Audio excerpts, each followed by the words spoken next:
Welcome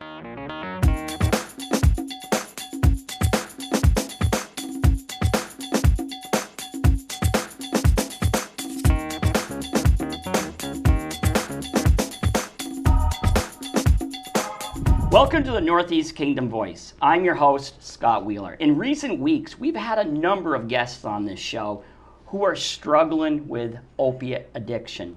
Today's guests are here today to talk about another facet of addiction. One of our guests, Melissa Zembrowski, recently lost her brother due to addiction. And I'd like the two of you to introduce yourselves. Well, Melissa. My name is Melissa Zembrowski. I used to be Melissa Warren. And I lost my brother on Christmas Eve due to a heroin overdose. Actually, his official cause of death was fentanyl intoxication.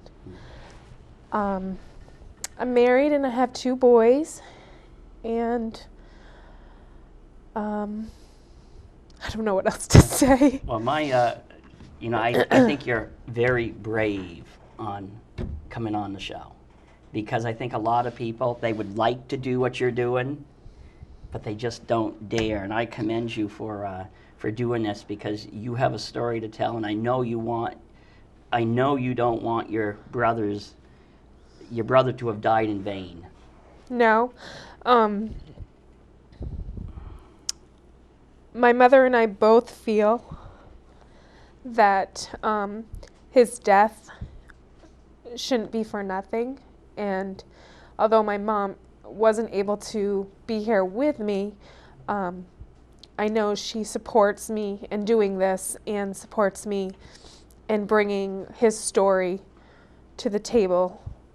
And I believe in my heart that my brother would have wanted the same thing. Right.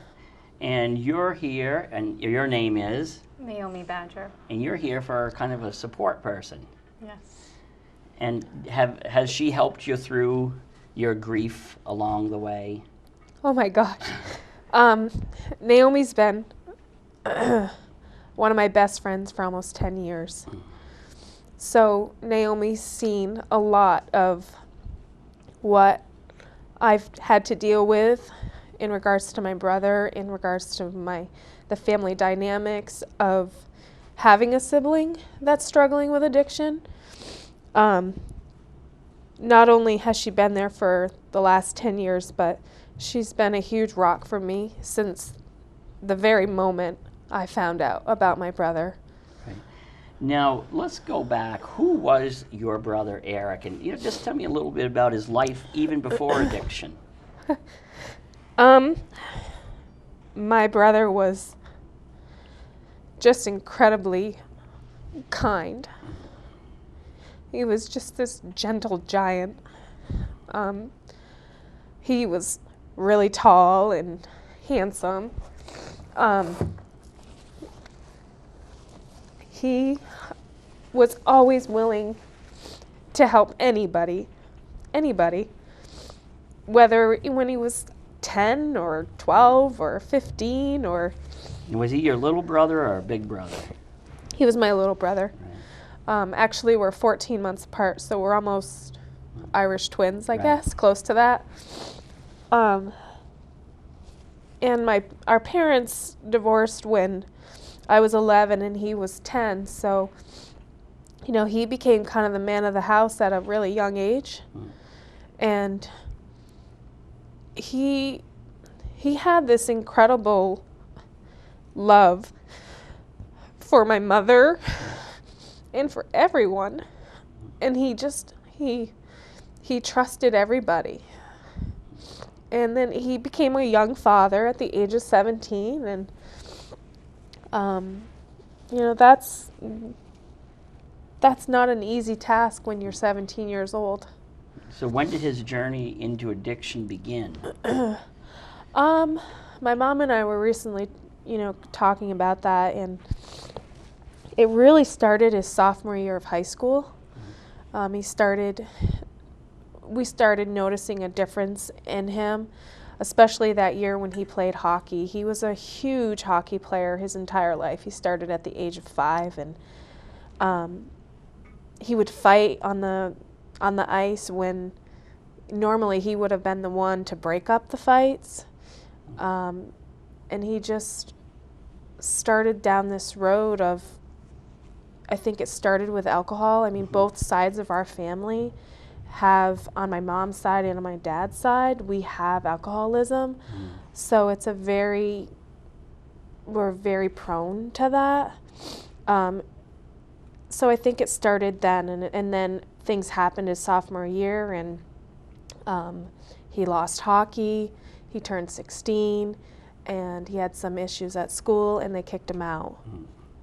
And I think it's been from that point on, it just went from alcohol to something else, and then eventually led to his addiction to heroin. I mean, other things, but ultimately heroin. So was he like a lot of addicts that they try to clean up but kept slipping back into it, or did he try?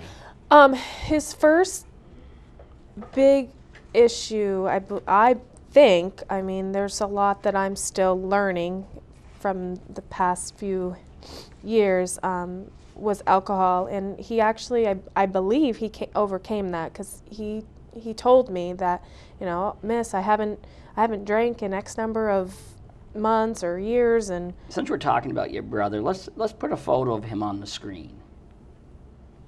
You know, I can tell he's your brother. yeah. You look a lot like him, and you've probably been told that before, and I've seen pictures on Facebook and so on. And, Well, I mean, it was when my parents divorced. It really was the three of us, all the time. So since he had a addiction problem for a long time, were the family involved in trying to help him, or did he want any help? At various times, yes.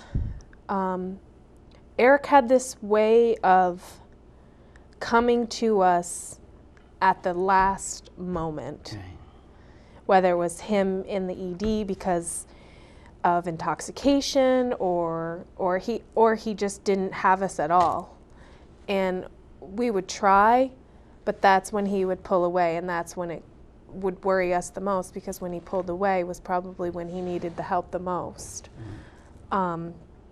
And the last 6 weeks before he passed was one of those last times, and we were trying really hard to get him the help that, you know, he wanted, but he didn't want to go through the BART program because he had done that before. He wanted to try to do it on his own, and so we were trying to support him with that. And I had talked to him about going to a long-term recovery program, and he was starting to become open to the idea, because he himself, as well as myself, felt that he needed more than just the BART program. He needed, because some of the things he would talk to me about were things from his past that he knew he needed to deal with, and some other medical issues. He had severe anxiety, he had depression, he had a lot of harboring a lot of guilt about different things that he has gone through over the course of the last 20 years. So, and it just never came to that point. Now, I know, Naomi, you're not here in your professional role, and if you don't want to answer, you're a nurse practitioner? Yes. But you're here as her friend. But just as a nurse practitioner, are you seeing a lot of patients that are going through what her brother went through? Yeah, we see a lot. I mean, there's a lot of people who are still actively struggling with their addiction, and then there's others who have successfully gone through a program and have, beat the addiction, I guess, but they still, it's a daily struggle. Right.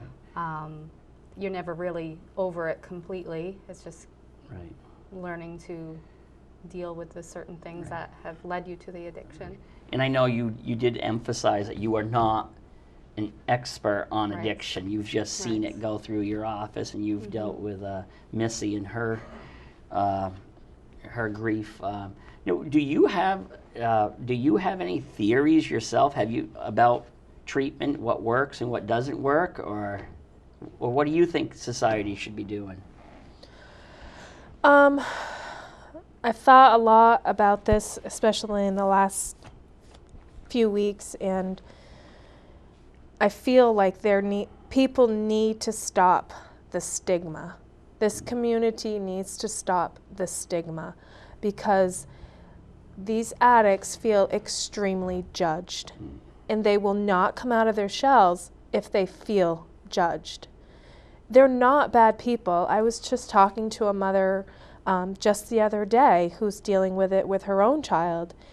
And when you're talking to an addict, you're talking to an addict. You're not talking to your child or to your brother. And the community, as hard as it may be, they need to support these people, because if they don't have support and if they don't have love from their family, it's already difficult. It's going to be even more difficult. Right. And I do feel there needs to be more treatment centers, not where you go down to Brattleboro Retreat and go in there for a week and you come out and go back out on the streets. That's not helping anybody. My other feeling is that our young are extremely vulnerable. And when I was in high school, we had DARE, we had all these various programs. I don't see any of that anymore. And that's one of the things that I feel I want to do, is I want to bring that back into the schools, because it's starting in 7th and 8th grade. Right. So, as you know, I have had a number of people on my shows here who are battling with addiction. And do you think them coming on my shows, do you think that has got a dialogue started? I think so, and I think that I hope that those that are in recovery or want to go into recovery look at these people as very brave, and gives them the strength to maybe go to the next step. I'm going to tell you though, they really are brave, because if you watched, there was one that I had on who was just going into recovery, and this is the way the addiction world seems to work. Those who are still using can really be vicious to the ones who are trying to quit. They try to bring you back into the fold. And one of the people I interviewed, she stood strong, but they blistered her. I believe that. They blistered her, but they all said one thing. All of them said that you quickly find when you decide you are going to quit, you quickly find that you go from a house full of friends to just a few key people, because you find out that most of your friends as an addict, they were just users. And they said you need to get used to that, and that it will be a new life. But they, like some of them, one who came on my show, she's 10 years out. So she had that experience, but then I've had people who were just a few days, and then another couple a year. But they all talked about that. You quickly, when you start trying to recover, people peel right away from you. And well, I know, speaking from my brother's perspective, that's one of the things that he said to me several times the last few weeks that he was here, was because he was trying to get clean. And he said, I have no friends. I have no friends. You and Mom, if it wasn't for you and Mom, I don't know what I would do. And it's sad. It's extremely sad, because my brother thought he had no friends, But in reality, when we had his services, the whole place was full. And I've had people say to me, if he just would have came to me, if he just would have came to me. And these are people that he was friends with in high school and that are good people and saw the good in my brother, not my brother as a user. Right. And so I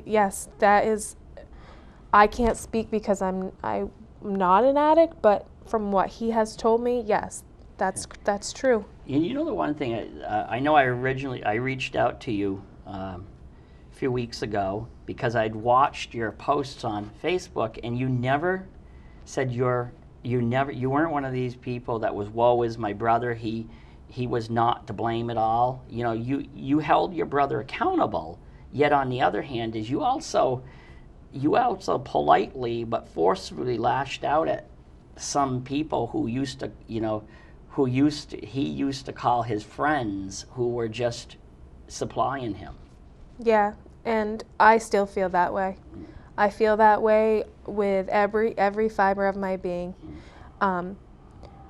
My brother was way too trusting of people, and people used him. They took advantage of him. But yes, ultimately he made those choices. And does it make me sad and make me mad? Absolutely. But there's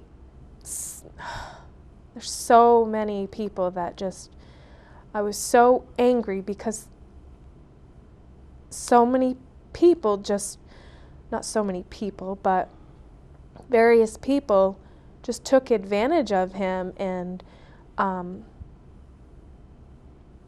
they didn't know my brother for the person that he was, that he truly was, that I know. Now, how many children does he have? My brother has 2 children. How are they doing? I think as well as can be expected. I worry about them a lot, and I check in with them probably every couple of days and try to spend as much time with them. And they probably think Aunt Missy's crazy because all I do is talk and talk and talk and talk and talk to them about, these are the choices. This is a fork in the road. You have a choice here of what direction you're going to go, and you guys are worth more than, because they could easily go down the exact same road. And I'm scared for my children too. Right. Yeah, because there is a genetic link towards addiction. And you said that you've had alcohol addiction, and because there's a lot of talk about that marijuana is the gateway drug. Well, there's other people who feels that really alcohol is the gateway drug, because you start on one. But how come does either one of you have a theory? Why is there because heroin has actually been around for decades even in Orleans County, but why now? Why is such a spike? I don't know. I can theorize that it's cheap. It's relatively cheap to get a hold of. It's everywhere. It's easily accessible. Like I've never actually seen the drug, but a lot of people that I've seen in my professional life have told me, if I even knew the half of people around here that were addicted to it, or you can just go down the street and you can see somebody that has it, and there you go. So access, being close to the border, I think is tough, and then having a prison right here in the town, that some of the stipulations are when they get out of prison, they have to stick around because they're on probation or parole for another, year, few years. So, and then the lack of help. You're sending these people back out from prison, and they have no skills to be able to, get a job and support themselves, and so they turn to something relatively easy, which is using and dealing to kind of survive. Right. Now, I don't know if this is a fair question to ask you, and just tell me if it isn't, lately I've noticed Governor Shumlin has been focusing a whole lot of attention on the prescribing patterns of doctors and such. Have you seen it change, or do you think that doctors are being scapegoated? I think that I don't necessarily know if that they're being scapegoated, but I think that they're being held more accountable than they used to be. Right. And, you know, being in that profession as being able to prescribe these medications, I know every time I consider writing a prescription for any kind of controlled substance, it's nerve-wracking. I mean, you want to help somebody who's truly in pain, but you need to weigh the risks of getting that patient addicted or the patient abusing or diverting that drug, because that falls on you. There is some patient responsibility, and it's hard to kind of tell a patient who is a recovered addict who's truly in pain that, no, I can't really prescribe you these drugs, or I won't prescribe you these drugs, because even though pain is awful to deal with, it's not going to kill you. Right. Whereas getting back into this addiction, Right. that's a high risk for people. So I can't say if doctors or providers are being scapegoated, but I think definitely they're being held more accountable. And I know that in our organization, we are trying to put together newer policies for prescribing and managing and kind of patrolling the people who do have these drugs prescribed, just to make sure that they're being prescribed safely and for the right reasons. I have run into a couple people. I actually have a close friend who she became an addict. And she blames nobody, because I'm going to tell you, the addicts I've spoken to are bluntly honest. And she became an addict when she broke her ankle, and she said that she stayed on too long, but she said it was because it was her fault. She said she kind of started liking those pain pills. And then she said, yeah, the doctor let me be on them for 6 months, but she said it was through my coercion. And then she became an addict, and then she managed to break the hold.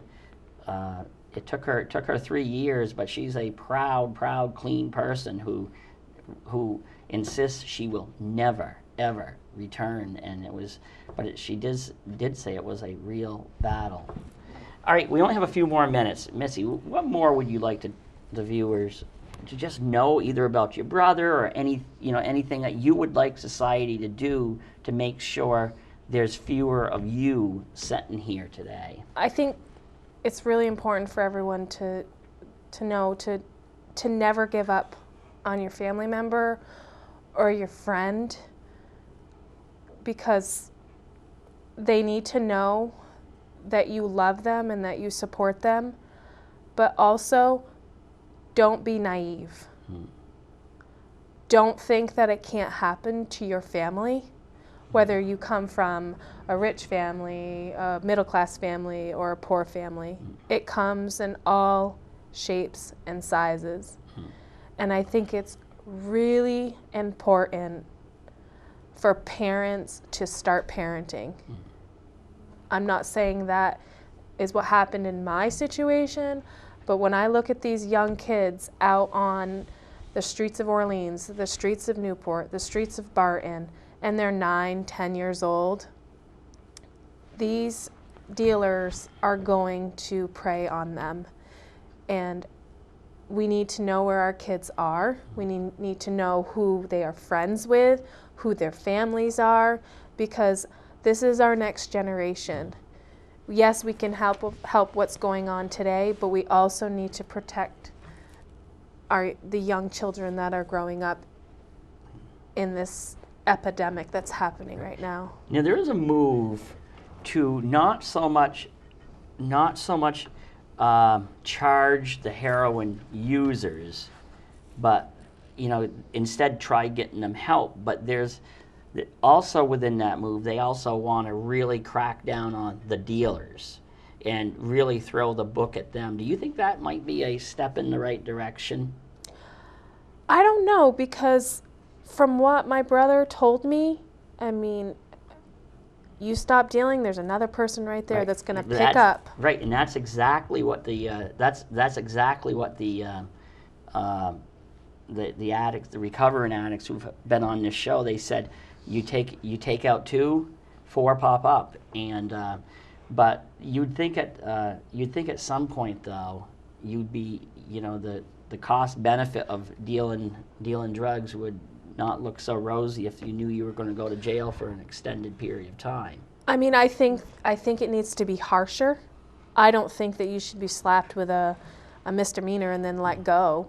I think the laws need to be tighter because, I mean, you look in the Newport Dispatch News and people get picked up all the time for narcotics, the possession of narcotics, or 100 bags of heroin found in their bumper. But what happens? They go to jail for 3-4 years. I mean, they're jail, actually, our jails are like home, your home. We make it way too comforting for those people. I live in back of the jail, and every once in a while I'm piling my wood and I can hear them playing basketball, and I'm thinking, okay, let's, why don't you pile my wood, or maybe I can go down and play basketball. I mean, it sounds harsh, but they can get their education, they have all these resources at their disposal, Right. and yet they come out and then they do the same thing all over again. Right. As we get ready to close, I don't believe your brother has died in vain, and I know that doesn't bring him back, but I do know from the people I've had on my show, they have all mentioned that with the passing of another person, it really does start to reverberate around, and it does get other people to it does make them take note. And I think, it's horrible you lost your brother, especially Christmas Eve. That must have been, how did you have Christmas? But, I don't think he's died in vain. No. Those that know me know that I have a pretty strong faith. Right. And I truly believe in my heart that my brother is in a better place, but he's also in a place where he can do more good for those of us down here. And some people don't believe that, but I believe that. And I've said since the day he passed, and Naomi can vouch for this, the pain that we are all in is nothing compared to the pain that he was in at all. And something good has to come from his passing. I like the idea that you want to do more in the schools, and I do know that some of the people who have been on my show also want to do it, and maybe at some point, you'd want to team up. I would love that. Team up with some of them, because they're people. They're flawed people who are trying to recover, and they will tell you there's nothing pretty about it. Is they explain what it is like to go through withdrawals, and they said the one thing wrong with any school program, it really doesn't show the down and the dirty. It talks about don't do drugs. But, well, why? And they go into details and talk about what it is like to know you cannot even get out of bed before you have to take heroin. Or then you decide you're going to withdraw by yourself, and they talk about the demon coming out of you, as in it feels like your body's being just like exploding, as in the demon trying to come out of you. And they said, especially high school kids need to hear the graphic details and not this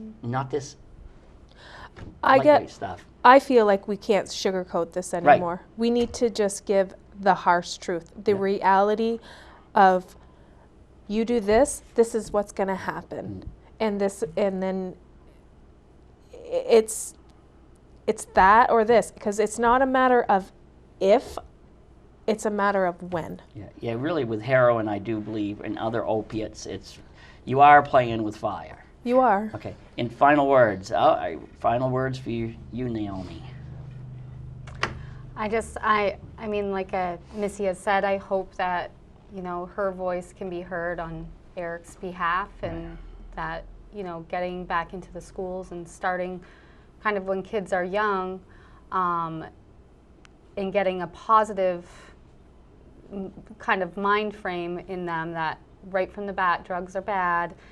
This is, you know, a choice that could lead your life to a very bad path, instead of waiting until they're already in high school and have to be exposed to that. And I think that, you know, definitely is a good place to start. And Okay. And your final words.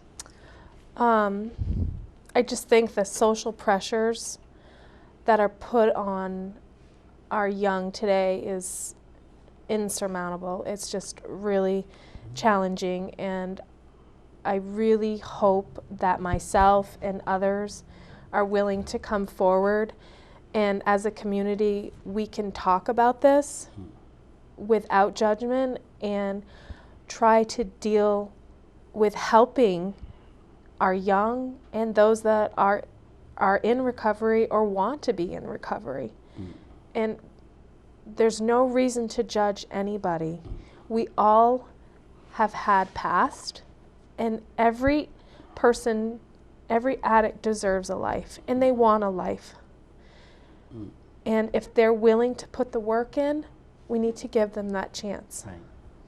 Okay, thank you for coming on, but special thank you to you, Missy, because, you know, there's not a lot of people who could come here and do what you've done after, you know, such a, you know, painful chapter of your life. And you will, you know, I've told the other people who've been on, they saved lives by coming on my show. You have saved somebody's life. You will. And you just might never know it, but you've saved somebody's life today. And I know it won't bring your brother back, but somebody else will be celebrating Christmas with their loved ones because you are willing to come on. I can guarantee you that. Okay. Thank you. Thank you for coming on, and just stay in touch. If you want to come back on, do something else, we will make it happen. Thanks. And thank you to the viewers for tuning in to another chapter of the Northeast Kingdom Voice.